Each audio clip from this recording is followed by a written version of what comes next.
दोस्तों, आज की कहानी है। मम्मी जी, आप रोज ठंडा खाना ही तो खाती हो। दोस्तों, कहानी शुरू करने से पहले अगर हमारे चैनल को सब्सक्राइब नहीं किया हो तो कर लीजिए ताकि आपके पास पहुंचे हर रोज नया वीडियो। दोपहर के 2 बज रहे थे। शिवानी बच्चों को स्कूल से लाने गई थी। सास राधिका जी दोपहर के खाने के लिए शिवानी का इंतजार कर रही थी कि बहू आए और गर्मा गर्म रोटियां बना कर दे। थोड़ी देर में शिवानी भी बच्चों को लेकर आ गई। उसने आकर बच्चों के हाथ मुंह धुलवाए और कपड़े चेंज कराए। फिर राधिका जी का खाना उनके कमरे में पहुंचाया और अब बच्चों को लेकर बैठी थी खाना खिलाने के लिए। अभी शिवानी ने बच्चों को खिलाने के लिए पहला टुकड़ा तोड़ा ही था कि राधिका जी के जोर जोर से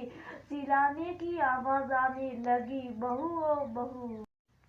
क्या हुआ मम्मी जी? शिवानी ने बाहर कमरे में बैठे बैठे कहा, ये क्या, ये खाना खाऊंगी मैं, ये ठंडा खाना। अरे खाना नहीं बनाया नाना था तो पहले मना कर देती, मैं खुद ही 2 रोटियां बनाकर खा लेती। राधिका जी अपनी थाली लेकर अपने कमरे से बाहर आ चुकी थी।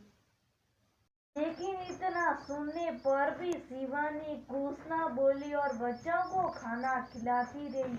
अब चुप क्यों हुई, कुछ बोलती क्यों नहीं? मैं क्या बोलूं मम्मी जी, आप रोज ठंडा खाना ही तो खाती हो, इसलिए आज भी आपको ठंडा खाना ही दिया है। मैं कब ठंडा खाना खाती हूँ? तेरा दिमाग तो ठीक है ना। ठंडा खाना तो मैंने आज तक नहीं खाया, तभी जब भी मैं बनाती थी और अभी नहीं। अरे मम्मी जी, आप ही तो सुबह फोन पर मौसी जी से बोलती रही थी कि मैं आपकी बिल्कुल भी सेवा नहीं करती, खाना भी ठंडा ही खिलाती हूँ। आपको बहू की बात सुनकर राधिका जी सकपका गई। उन्हें तो अंदाजा ही नहीं था कि उस समय शिवानी ने उनकी बात सुन ली थी। तभी बहू शिवानी बोली, मम्मी जी, मैंने आपको कभी भी अपनी सास नहीं समझा, हमेशा अपनी माँ की तरह आपको आदर दिया और आपकी सेवा की। लेकिन आप लोगों से मेरी इस तरह बुराई करती है, उन कामों के लिए मुझे बदनाम करती है जो मैंने कभी किए ही नहीं। शिवानी वह ठंडी थाली लेकर रसोई में गई, गरम थाली लेकर वापस आई और राधिका जी को पकड़ाकर बोली, माफ कीजिए मम्मी जी, मैं ऐसा नहीं करना चाहती थी पर मुझे करना पड़ा। बोझ कर बहू और कितना शर्मिंदा करेगी, मुझे बहुत बड़ी भूल हो गई। मुझसे आगे से कभी ऐसी गलती नहीं करूंगी।